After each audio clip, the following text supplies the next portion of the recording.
예, 박정희 한판 승부, 배추 한판 바로 시작하겠습니다. 자, 오늘도 두 분과 함께하죠. 배종찬 인사이트K 연구소장님, 어서 오십시오. 안녕하십니까. 선고 배추 배추도사 배종찬입니다. 선고, 네, 영어로는 D-Day. 선고와 디데이. 네, 네. 알겠습니다. 이상민 크리에이터 어서 오십시오. 네, 반갑습니다. 이상민입니다. 분홍색 리본으로 함께하셨습니다. 예. 자, 그리고 오늘 왠지 의상을 맞춘 두 분, 정우김 전 의원님, 장윤 변호사 두 분 어서 오십시오. 네, 안녕하세요. 네, 안녕하세요. 자매같이 입고 오셨습니다. 네, 오늘 훨씬 아름다우시죠. 자매라 그러면 장윤미 변호사 기분 아유, 안 좋지. 아니에요. 두 분 협찬 같습니다. 컬렉션으로. 예, 한판승은 공식 협찬은 없는 것으로 알고 있습니다. 자, 일단 내일 이재명 대표의 공직선거법 2심 선고 얘기부터 해보겠습니다. 자, 일단 법률가인 우리 장 변호사님 얘기부터 들어볼 텐데 24시간도 안 나왔습니다. 민주당 내부 기류는 어떻습니까? 일단 민주당에서는 기대 반 그리고 뭐 우려도 아예 없다라고는 할 수 없는 예, 거고요. 걱정 반 뭐 이렇게 좀 분위기가 읽히는 것 같고 예. 이 부분이 1심 판결이 이제 징역 1년에 집행유예 2년이 선고됐었기 때문에 예. 이거는 민주당으로서는 434억 원의 반환 문제와 피선거권이 10년 동안 이제 박탈되는 문제가 예. 연동이 돼 있고 대선 주자 가장 유력한 대선 주자의 입지와 관련된 부분이 있고 다만 1심에서 계속 저희가 집중했던 거는 김문기를 아냐 모르냐 뭐 이 부분이었단 말이에요. 예. 근데 좀 1심에서 유죄 판결을 봤더니 김문기 아냐 모르냐 무죄였는데 난데없이 어떻게 보면 언론에서 주목했던 네. 거는 그 부분이었는데 난데없이 골프를 골프 안 안 했다. 했다라고 한 게 이게 거짓말이다. 이게 허위 사실이다. 예. 이렇게 되니까 이게 항소심 가서 정확하게 해라. 공소 사실에 그 부분이 그럼 맞는 거냐 정리를 하고 약간 검찰로서는 스텝이 꼬여 있는 부분도 있어 보여요. 그렇다면 이 부분이 그러니까 비난 가능성과 거기에 따르는 이제 반대급부를 같이 형량을 하는 게 재판부의 몫인 건데 이게 정말 민주당이 400억 원이 넘는 돈을 토해내고 이 정도의 비난 가능성이 있는 것이냐? 예. 그러면 법리적으로 무죄의 가능성도 저는 열려 있다고 보고요. 만에 하나 그렇지 않다고 하더라도 100만 원 미만을 선고하는 것이 좀 타당하다는 게 이제 민주당 쪽의 의견인 것 같고 예. 뭐 아니다. 이거는 그대로 1심이 그대로 가는 게 맞다. 내지는 검찰 입장에서는 무죄 나온 것도 유죄를 선고해야 된다. 이렇게 맞서고 있는 것 같습니다. 예, 배 소장님은?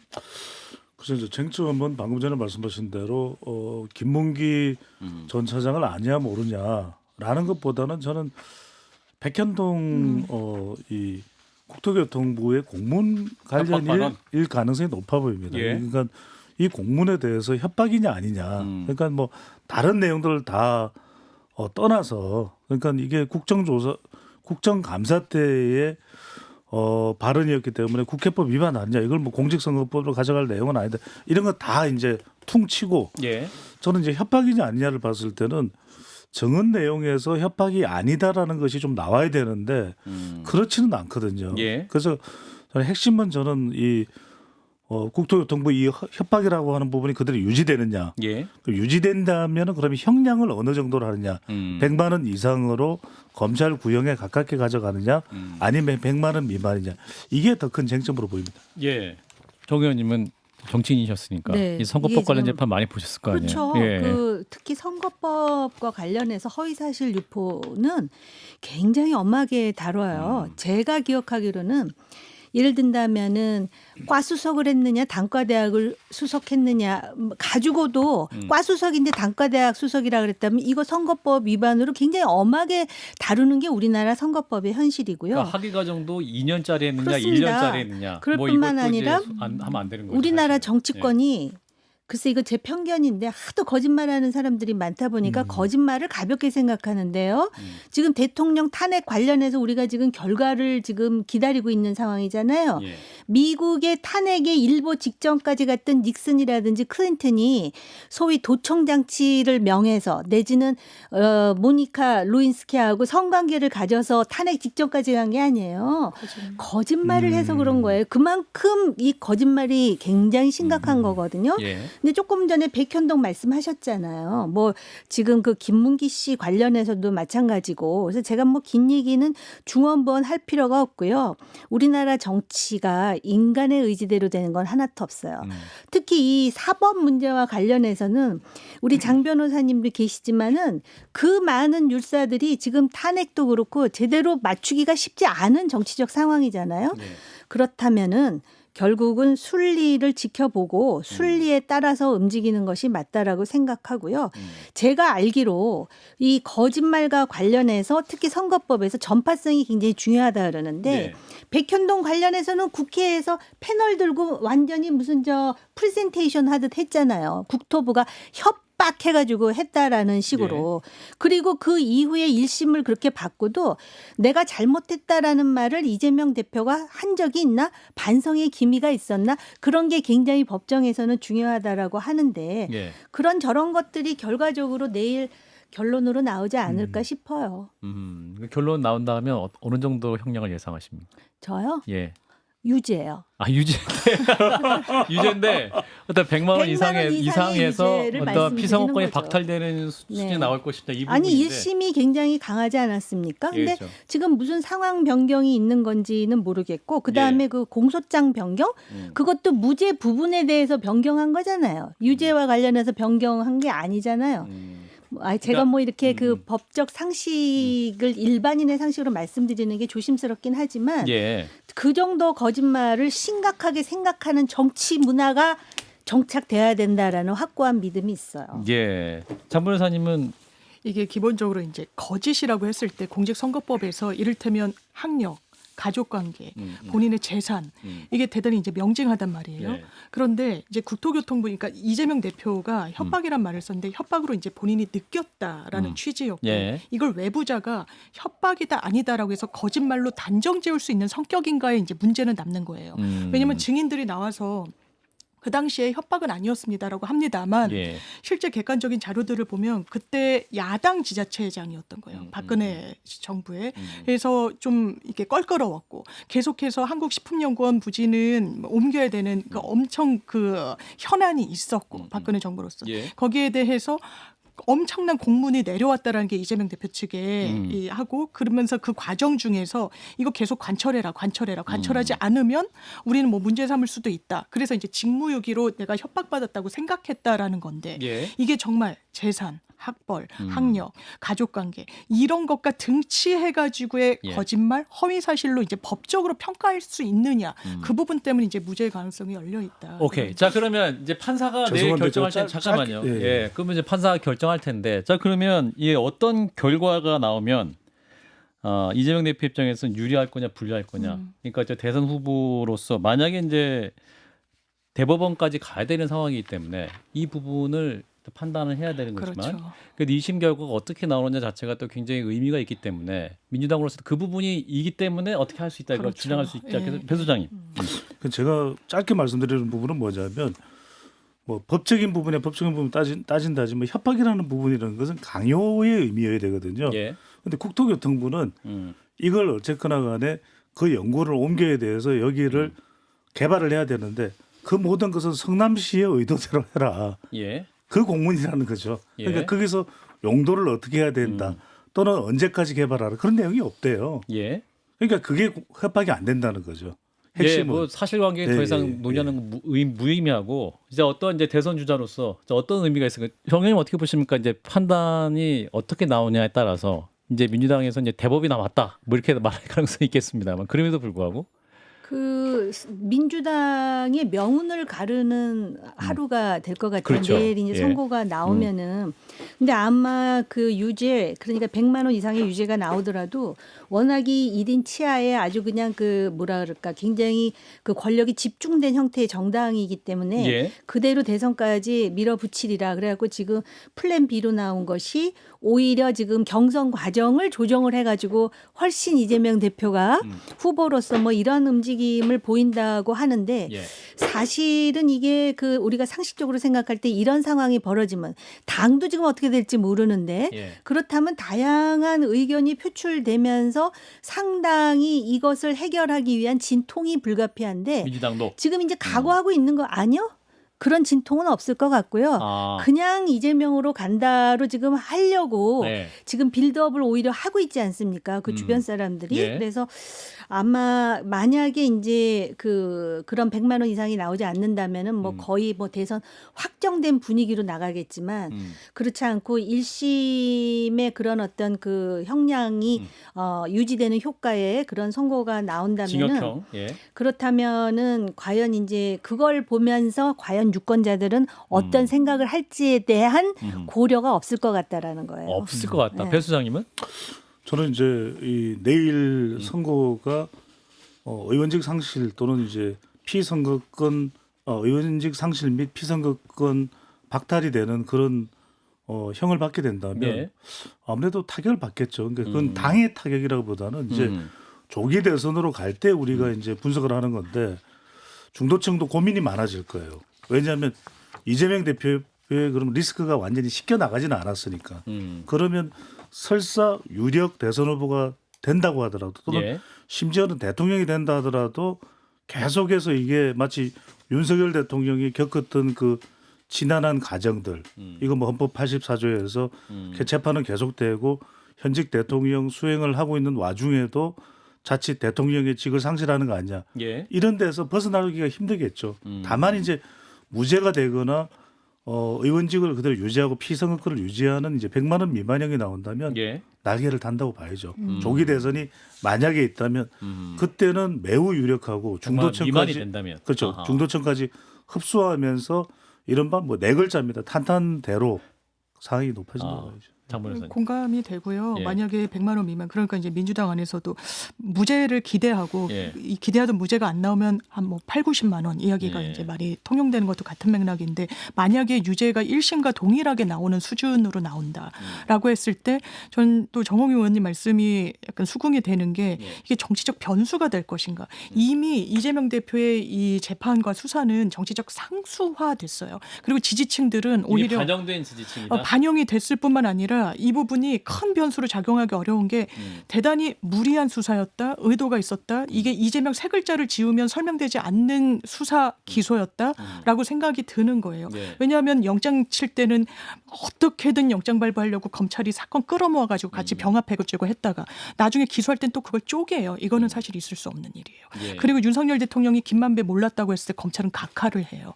이런 것까지 다 녹여져서 정치적인 평가에 들어있어서 저는 큰 파장이 없다는 전망이 나오는 게 아닌가. 사실 근데 이제 유죄든 무죄든 간에 이제 2심이 나오게 되면 사실은 이제 만약에 이제 대통령의 그 탄핵이 인용이 되고 이제 막 이렇게 조기 대선이 이루어질 경우에 지금 뭐 4월 이후로도 지금 이제 어떤 대통령의 탄핵 선고가 나올 수도 있다고 가정을 하면 조기 대선은 6월 초까지도 미뤄질 수 있는 상황이잖아요. 그렇죠. 6월 초면 이제 내일 2심이 나오면 6월 초 전에 혹시 대법원 판결이 나오게 되면 3개월 안에 해야 되는 거니까 꼭 3개월 딱 해서 끝나는 게 아니라 2달 안에도 이제 대법원이 할 수 있는 상황이기 때문에 이제 조홍천 의원 같은 전 의원 같은 이런 가능성을 제기하는 거죠. 한참 이제 조기 대선 국면이 진행되고 있고 민주당은 이재명 대표로 후보고 막 진행되고 있는데 갑자기 5월 말이나 6월 초에 갑자기 또 대법이 이재명 대표에 대한 3심 판단을 하게 되면 혹시 유죄가 나오면 어떤 그 선거 진행 과정에서 후보가 낙마하는 경우도 있지 않겠냐라는 시나리오를 썼거든요. 네, 정 의원님. 그러니까 이게 기업과 정당의 차이예요. 네. 이 기업 같았으면 지금 이미 플랜 B뿐만이 아니라 플랜 C까지 해가지고 아. 이런 상황이면은 당장 그 기업의 이윤이 왔다 갔다 하는 거니까. 네. 근데 이게 정당이잖아요. 네. 지금 국민의힘도 그렇고 민주당도 그렇고 유행어가 있어요. 민주당은 90만 원, 국민의힘은 5대3. 아. 지금 그게 완전히 유행어처럼 자꾸 반복하면서 그게 완전히 최면처럼 지금 되어 있는 상황이거든요. 예. 근데 제가 볼 때는 그런 상황이 오더라도 스스로 아니라고 계속 체면을 걸면서 아. 그들만의 리그에서 그러니까 유권자에 대한 아까 제가 고려를 말씀드렸잖아요. 예. 그게 우리나라 정치의 가장 심각한 문제 아닐까요? 배 수장님은? 그러니까 이게 어떤 상황이 될지 보시면은 만약에 이제 더 중요한 것은 내일 이재명 대표의 선거 결과도 중요하겠지만 유죄냐 무죄냐 예. 또는 100만 원 이상이냐 미만이냐. 근데 또 하나 중요한 것은 윤석열 대통령의 선거 결과가 바로 뭐 다음 주가 되든 이어질 수밖에 없거든요. 그렇죠. 그러면은 만약에 조기 대선으로 가는 우리 조기 대선으로 가는 경우이기 때문에 이재명 대표와 관련된 이야기를 많이 할 수밖에 없거든요. 예. 그러면 윤석열 대통령 지지층이 어디로 향할까요? 음. 대법원에 다 모이겠죠. 대법원에 결정을 할 거예요. 아 그런가요? 광화문이 아니라 탄핵 빨리- 인용되고 난 그렇죠. 다음에 되면 왜냐하면 3심 빨리 결정을 내라. 아하. 유죄면 유죄인 대로 무죄면 무죄인 대로. 아하. 그렇게 되면 결국은 대선판은 중도층 싸움이 될 겁니다. 그러니까 국민의힘은 양자 대결 구도로 간다면 윤심이 얼마만큼 정리되느냐 상황. 그것도 중도층이 중요하거든요. 또 이재명 대표는 얼마만큼 이 부담을 그러니까 결국 재판이 끝나지 않은 것에 대한 부담이거든요. 이 부담을 어떤 식으로 털어낼 거냐. 그거는 뭐 중도 외연 확장, 중도 보수 표방을 한다고 해서 MBDR을 한다고 해서 해결되는 문제는 아니기 때문에 그걸 어떤 식으로든 풀어야 되는데 그걸 어떻게 풀지가 중요하겠죠. 예, 장 변호사님, 네. 이제 만약에 이런 국면이 진행된다고 가정했을 경우에 대법원이 이제 네. 최종심 판단의 시기를 고려할 수 있을 것 같. 정치적 고려를 예, 할 수 예. 있을까요? 만약 그러니까 6월 초 정도에 조기 대선이 있다고 가정하면 그 전에도 혹시 판단할 수 있습니까? 대법원이 독자적으로? 이게 법문에 따르면 네. 이제 원심의 선고일로부터 3개월 안에 하여야 한다고 되어 있는 예, 게 예. 맞아요. 예. 그런데 이제 실무에서 이 333 원칙이 전혀 지켜지진 않는다는 네, 점. 네. 그리고 이제 정파를 떠나서 제가 한 변호사님이랑 대화를 나눴어요. 네. 그러니까 그 변호사가 그런 얘기를 하는 거예요. 이거는 법원 실정을 너무 몰라서 3개월 얘기를 하는 것 같다. 기본적으로 이게 형사 사건이잖아요. 예. 형사 사건에서 최우선적으로 선고가 나와야 되는 건 구속 사건이에요. 왜냐하면 사람을 이게 유무죄 확정이 안 된 상태에서는 빨리 가름을 타줘야 돼요. 예. 이게 그거는 의무 사항이거든요. 이 선고가 안 나오면 또 풀어줘야 되고. 그래서 뒤로 물릴 수밖에 없는 게 일단 불구속 사건인데 그러면 3개월 안에 물리적으로 처리가 안 되는 상황을 좀 간과한 것 같다. 근데 다만 이건 되게 특수 사건이라서 대법원이 외부 상황을 눈치 보거나 할 수는 있죠. 예. 그런데 저는 이게 법문이 그렇다, 하여야 한다다, 강행 규정이다, 뭐 대법원장이 이걸 강조했다라고 합니다만 이 원칙이 여야 공히 모든 정치인들한테 적용이 안 돼요. 왜냐하면 기본적으로 형사 시스템 절차가 그래요. 증거 부동의하면 증인 불러야 되고 이렇기 때문에 3개월에 끝낸다는 게 그냥 물리적으로 안 되는 측면이 있거든요. 예. 그걸 이재명 대표에 대해서만 충분한 심리 없이 빨리 3개월 안에 끝내야 된다? 여기엔 동의하기가 어려운 거예요. 예. 그리고 이게 법리가 이게 여러 사건이 합쳐진 거예요. 국토부, 뭐 김문기 이렇게. 예. 그러면 3개월 안에 끝날 수 있는 통상적인 그런 법리 쟁점의 사건은 아니다라고 생각합니다. 저는 좀 이해가 안 가는 게요. 국민의힘 같은 경우는 만약에 조기 대선이 되잖아요. 그럼 누가 후보로 나오든 그 탄핵된 대통령을 전제로 하는 거잖아요. 조기 대선이라는 예, 건. 예, 그렇죠. 그렇기 때문에 자기가 탄핵에 아무 관련이 없어도 국민의힘 후보로 나오면 일단 불리하다고요. 예. 그런데 민주당 같은 경우는 예를 들어서 이런 상황에서 조기 대선이 되면 민주당 후보라는 프리미엄이 있어요. 근데 민주당 사람들은 그 민주당 후보에 방점이 있는 게 아니라 이재명의 민주당이에요. 그러니까 이재명이 유죄가 되면 안 된다는데 그냥 매몰되어 있는데 예. 예를 든다면 민주당 후보로서 조기 대선을 한다? 아마 굉장히 유리할걸요? 그럼에도 불구하고 이재명 대표가 내일 유죄가 선고되면 어떡하나에 대해서 왜 이러는가?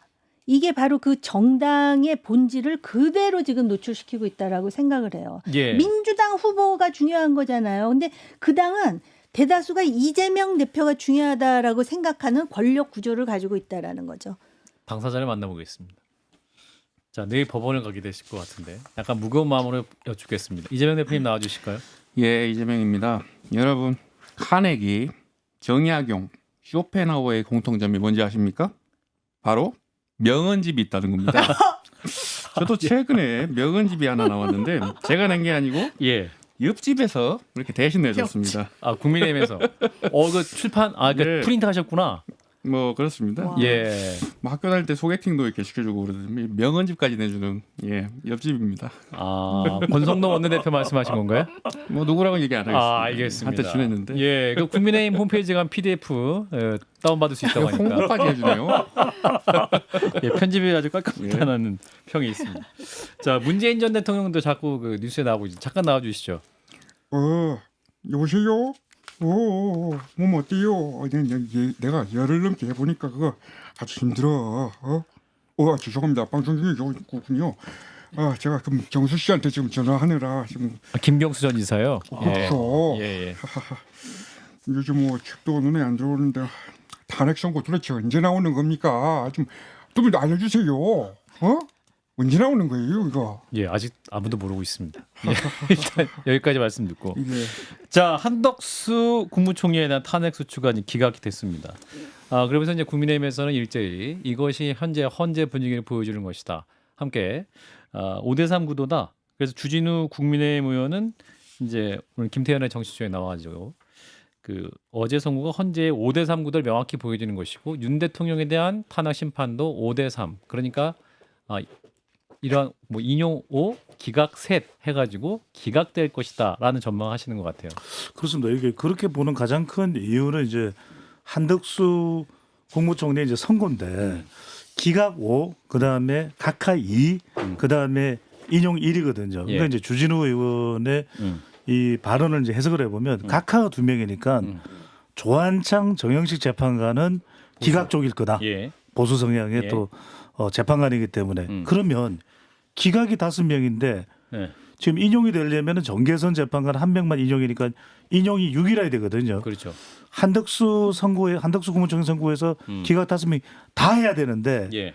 그렇게 안 보는 이유가 인용을 한 정계선 재판관이랑 완전히 판결문 내용이 정반대로 엇갈린 인물이 김복형 재판관이거든요. 예. 그러니까 일각에서 일종의 뭐 전해지는 그런 내용을 뭐 지라시라 그럽니까? 예. 치라시라 그럽니까? 뭐 여인 혈전 그래서 뭐 김복형 재판관 이것도 저도 자세히 말씀 안 하셔도 이거는 이거 확신할 수 있는 내용이 예. 아닙니다. 지라시기 그런데 때문에 그러다 보니까 김복형 재판관은 그러면은 인용으로 갈 수 없을 거다. 그러면 세 사람이니까 5대3 이런 이야기가 나오는 거죠. 자, 만약에 진짜로 5대3 구도로 그러니까 파면 인용 5, 기각 3으로 만약에 기각 결정이 나게 되면 그러니까 6명이 안 돼서 기각되는 인용이 5인데 기각이 3명 이렇게 되면 그러면은 헌법재판관 1명, 마은혁 재판관은 임명 안 해서 지금 5대3으로 만약 구도로 가서 그 한 명을 임명하지 않았기 때문에 기각 결정도 나올 수 있다는 거 아니에요. 그래서 만약에 그렇게 기각되면 더 큰 난리가 나는 거 아니에요? 그렇죠. 그래서 헌법재판관 지내신 분들의 말을 보면 나 하나 때문에 내가 마치 캐스팅 보터처럼 네. 내 의견에 따라 법이 있어지고 없어지고 이렇게 하지 않는다는 거예요. 예. 이 주류적인 입장에 내가 어떻게든 별개의 의견을 달더라도 예. 이 법적 안정성을 고려하는 기관이라는 이야기가 나오는 거고 예. 5대3은요. 그렇다면 합리적 근거가 있다고 보나. 보수 진영에서 김복형 재판관에 대해서 어떻게 보면 대단히 기대를 하더라고요. 예. 그럼 그분의 설씨를 보면 되지 않겠습니까? 예. 물론 정계선 재판관과 논리적 간극이 있어요. 근데 어떤 문제의식을 드러내서 이거는 법률 위반이 아니라고 했는가. 예. 헌법재판관 임명하여야 하는 건 맞는데 예. 이 사람 지체 없이나 즉시라는 문구는 없고 이게 대통령이 형식적 권한만 행사하더라도 예. 국회에서 제대로 의결은 됐는지 하자는 없는지 살펴볼 상당 기간이 필요한 걸로 읽혀진다. 해석된다. 그럼에도 불구하고 하루 만에 탄핵이 됐는데 그럼 상당 기간을 한덕수 총리에게 주지 않고 바로 탄핵하는 건 법률 위반이 있다고 단정할 수 있는가 이 문제의식을 드러낸 거예요. 정확하게 보면. 예. 이게 정파성을 드러냈거나 아니면 윤석열 대통령의 계엄에 대해서 옹호적인 인식을 갖고 있거나 그래서 저는 주진우 의원이 이야기한 건 정말 정치적 오바라고 생각합니다. 사실 그 말씀도 맞죠. 이제 차서환 그 서울시립대 로스쿨 교수 전 판사죠. 그분도 네, 맞습니다. 전 이 김복형 재판관의 논리도 일부분 말할 수 있는 논리다. 이렇게. 저는 약간 수긍은 됐습니다. 그러니까 이제 차서환 판사는 8대0 인용을 주장하시는 분인데 네, 네. 김복형 판사의 말도 일리는 있다 이렇게 말씀하시더군요. 자, 그래서 조금 주제를 좀 넓혀보면 지금 최근에 윤석열, 이재명 동시 재거론 얘기가 나옵니다. 이게 사실 지난 1월 16일 조선일보 양상훈 칼럼의 제목이 윤이 둘 다 없어졌으면이었는데 김민석 최고위원이 SNS를 통해서 이 보이지 않는 손이 작동한 게 아니냐 하면서 이러한 윤이 동시 재거론에 대한 문제 제기를 하고 있습니다. 이 부분 어떻게 보시는지 배 소장님 잠깐 말씀해 주시죠. 뭐 짧게 말씀드리면은 지금 일단 윤석열 대통령은 탄핵 심판을 받는 상황인 것이고 예. 또 동시에 보수청이 결집을 하고 이렇게 이 비상계엄을 선언하게 된 그 이유 중에 물론 예. 그것이 예.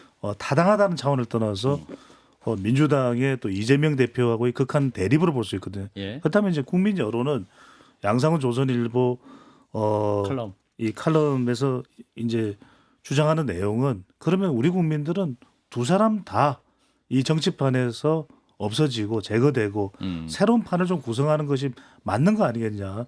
실제로 지난 2022년 대선 직전부터 윤명 대첩이 계속 이어졌거든요. 저도 우리 시간을 통해서 여론 분석을 해드리면서 이거 안 끝나고 있다. 심지어는 지금도 안 끝났다고 저는 보고 있습니다. 예. 그래서 그걸 끝내자는 의미인데 그런데 여론이 약간 상당히 수긍하는 것일 수도 있어요. 왜냐하면 윤석열 대통령에 대해서 탄핵 찬성 여론도 대체로 높은 편이고 예. 이재명 대표에 대한 비호감 반대 여론도 상당히 높은 편이다. 예. 이렇게 볼 수가 있겠죠. 예. 자, 두 분도 짧게. 예. 예. 정 의원님. 아니 갑자기 여론조사를 한번 해봤으면 좋겠다는 생각이 들어요. 그러니까 윤이 제거됐으면 좋겠다, 이가 제거됐으면 좋겠다, 둘 다 사라졌으면 좋겠다로 해가지고 여론조사를 해보면 과연 민심은 어떤지 알 수 있을 거 아니에요. 근데 예. 민주당에서는 보이지 않는 손 흑막에 대해서 우려하는 걸 보니까 예. 아마 이재명 대표까지도 그렇게 하는 거에 대한 우려를 표명하는 것 같은데 예. 내일 이후에 4가지 경우의 수가 나올 거잖아요.